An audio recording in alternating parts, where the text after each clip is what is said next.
जिस कैद में बंद होकर के रहना पड़ता है, चाहे घुट घुट के मरो, चाहे प्रसन्न होके रहो, जीवन काटना पड़ेगा। कुछ बेटियां तो अच्छे घरों की गंदे घरों में फंस जाती हैं, और समझदार हम तो बेटियों का जीवन, बेटियों का कोई जगह कोई ले नहीं सकता है। वो चाहे बेटी को गंदी भी जगह मिल जाए तो बेटी अपने को उस परिवार में भी ढाल लेती है, कोई नहीं अपने आप को ढाल सकता है। और उस परिवार में बेटी मरे कुटे, पति गंदा मिल जाए, ससुराल गंदी मिल जाए, पड़ोसी फिर भी कोई पड़ोसी अगर दिल से लगा के पूछे कि क्यों तू कमजोर क्यों आती है, क्या तेरा पति तुझे अच्छे से नहीं रहता है, क्या तुझे तेरी देख रेख नहीं घर के लोग अच्छे से करते हैं, तो समझदार बिटिया अपने घर की बात को छुपाती है और कहती है नहीं मुझे सब लोग अच्छे से रखते हैं, न जाने मैं क्यों दुबली हूँ, मुझे बहुत प्यार करते हैं। माता कहती है कोई सताता है, तो बिटिया चाहती है अभी तो मेरे माँ बाप कर्जी हो गए हैं, इतना मुझे दान दिया दहेज दिया, अगर मैं अपने माँ बाप अपने भैया को बताऊंगी ना तो ये कमजोर हो जाए, ये लोग रोएंगे, इसलिए वो बेटी छुप कर के रो लेती और कभी अपने ससुराल की बुराई किसी से नहीं बताती। अब आप बताओ माताओं बहनों, ये किसी और कोई बर्दाश्त कर सकता है? ये हमारे देश की देवियां बर्दाश्त करती हैं, ये हमारी बहनें इस बात को समझती हैं। बेटी जैसा जीवन किसी का नहीं हो सकता है, क्योंकि जिस घर में जन्म लेती वहां भी मर्यादा, माँ बाप भाई की मर्यादा में रहती है, माँ बाप परिवार के दबाव में रहती है। समझदार बहन कभी सर को माँ बाप परिवार को नीचापन नहीं दिखाती है, और जहां जाती है उसके लिए वहां भी मर्यादा में ही जीती है। ऐसी देवियों को जब कोई घर में कष्ट देता है तो मानो कितना बुरा लगता है। आज महाराज देवकी का विदाई का समय आया तो सारी मथुरा रोने लगी है। क्यों? कहते हैं बेटी जाती है सब रोते हैं, पत्थर भी रोते हैं, कोई कभी ना रोया हो वो भी रोता है, लेकिन एक व्यक्ति तो ऐसा रोता है जिसका आप लोग माताओं अंदाजा लगाओ, जिसका रोना किसी से बर्दाश्त नहीं होता है, वो सबसे ज्यादा भैया रोता है।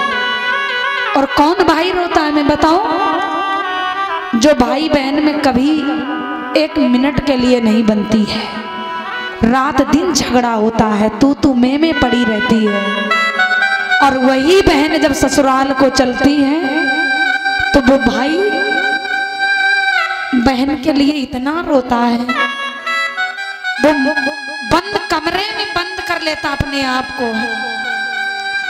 सभी लोग कहते हैं, पड़ोसी कहते तू क्यों रो रहा, तू तो झगड़ा करता था, तू तो लड़ा करता था, तू तो कभी बहन से प्रेम नहीं करता था। तो वो कहता है कि वो मेरे लिए मेरे से झगड़ा नहीं करती थी, मैं कहीं जाता था मेरी फिक्र करती थी, वो मुझे अच्छे के लिए भले के लिए डांटती थी, अब वो जा रही है मुझे कौन याद करेगा, मुझे डांटेगा कौन,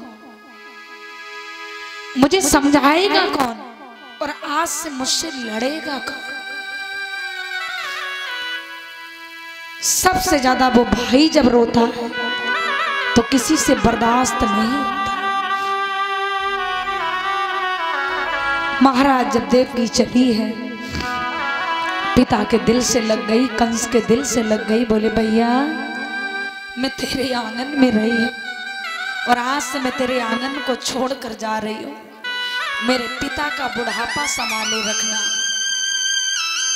तो देवकी के पिता देवकी के लिपट गए और छूटने का मन नहीं है।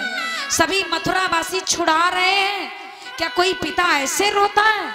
कहते हैं पिता के लिए पत्नी गुजर जाए भरी जवानी में तो बेटा गुजर जाए तो कभी चीख करके बाप नहीं रोता है, कितना पहाड़ सा दुख पड़े पिता चिल्ला के नहीं रोता, लेकिन जब बेटी जाती है हरदम तो पिता छुप छुप के रोता, लेकिन जब बेटी जाती है तो लिपट करके रोता है, क्योंकि पिता बहुत बेटी को चाहता है। माँ तो झगड़ जाती है, लड़ जाती है, माँ का ध्यान बेटे की ओर ज्यादा होता है, लेकिन बाप का ध्यान तो बेटी की ओर होता है। कोई चीज भी लाएंगे तो बेटों के लिए अलग और बेटी के लिए पैसे बचा करके छुपा के चुपचाप छुपा के देते हैं, अलग बुला के इधर आओ, ये देना नहीं है, तुमको खाने नहीं देते हैं, तुम अच्छे से रहा करो। अगर कहीं बाहर भी जाएंगे छुपा के पैसे 100-500 देंगे, तुम्हारा कोई मन करे तो ले लेना। क्यों? पता नहीं ये मेरी बेटी है, वहां ऐसा मिले ना मिले, मैं इस जगह कोई कमी नहीं रखूंगा, ये तो मेरे घर में रहेंगे। तो जब बेटी जाती है बाप बहुत रोता है। आज महाराज देवक रोने लगे तो देवकी ने माँ से कहा, माँ मत रो, पिता को समझाना। और सुन माँ,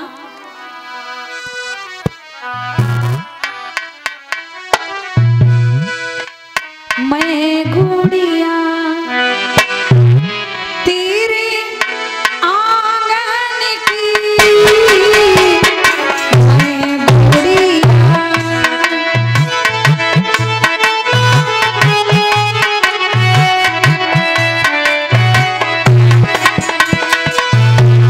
आज हुई अपने साजन की, मैं गुड़िया तेरे आंगन की, मैं गुड़िया।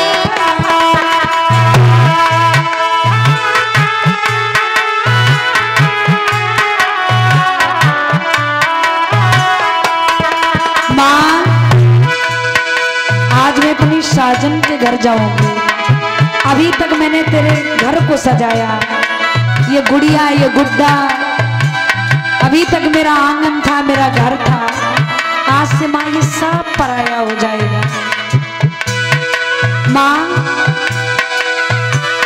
और कहते भी है ना, बेटी जब तक कुंवारी रहती है माँ बाप भैया के पास में, तब तक ये घर मेरा, परिवार मेरा, ये मेरी गाड़ी मेरी, हर चीज पर अधिकार होता है।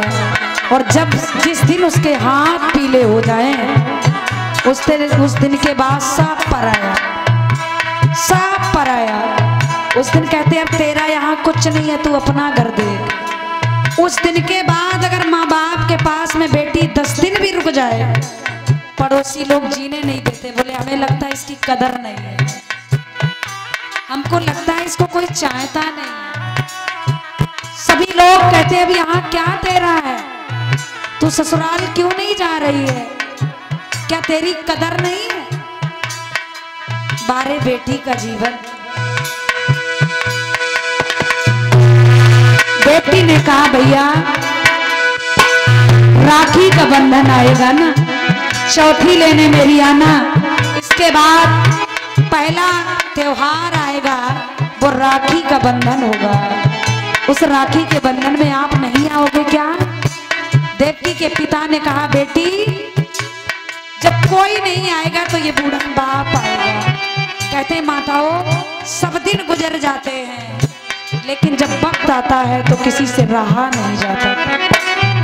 आज जब देवकी ने राखी के बंधन का नाम लिया सावन का, तो मथुरा रोने लगी। और कहते हैं उस बहन से पूछो जिस बहन के भाई नहीं है, उस माँ के दिल से पूछो जिसके पुत्र नहीं है, उस बाप की आत्मा से पूछो जिसके बेटा नहीं है, हाथ बटाने वाला। देवकी ने कहा राखी के बंधन में आप मुझे लेके आना, लेने आना, कुछ मत लाना, खाली हाथ आना, लेकिन कंस भैया राखी के बंधन में भी मत आना। तो एक दिन ऐसा आता है, उस दिन ना कोई रिश्तेदार, ना हितू, ना व्यवहार, उस दिन भाई की याद आती है। वो दिन होता है मंडप का दिन, उस दिन चीकट लेके आए महाराज। कहते हैं भाई का दर्द वो बहन ही समझ सकती है। देवकी ने कहा माँ मंडप के दिन भैया ससुरे पठइयो, चाहे जैसो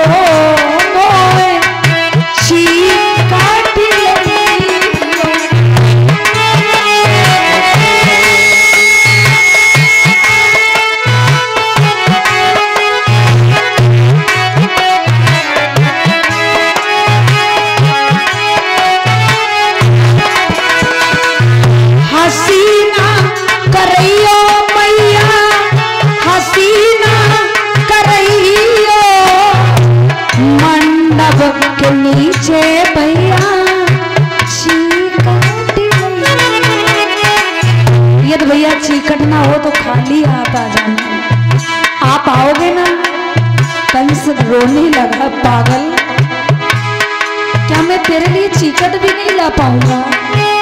देवकी बोली भैया अगर ना हो सके तो मत लाना, लेकिन मुझे त्याग मत देना।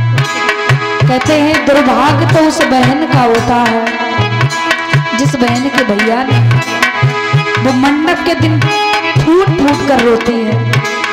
उस बेटी के दिल से पूछो, मंडप के नीचे उसकी माँ नहीं होती है, माँ पहले गुजर जाती है। वो बेटी 15 दिन पहले से, महीने पहले से फोटो देख देख कर रोती, माँ तू कहाँ। उस बेटी के दिल से पूछो जिस बेटी का बाप गुजर जाता है। वो कमरे में जाके देर लगाती, बोले बिटिया क्यों देर लगा रही है। वो फोटो को देखती है कि आज मेरी माँ है, मेरा भाई है, रिश्तेदार, लेकिन पापा तुम क्यों नहीं हो। तो देवकी ने कंस की कलाई पकड़ी है, भैया तुम्हें कसम है भैया, ओ तुम्हें कसम है राखी बंधन की, मैं गुड़िया तेरे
महाराज सारी मथुरा रोने लगी। आज देवकी को हृदय से कंस ने लगाया, बोले पागल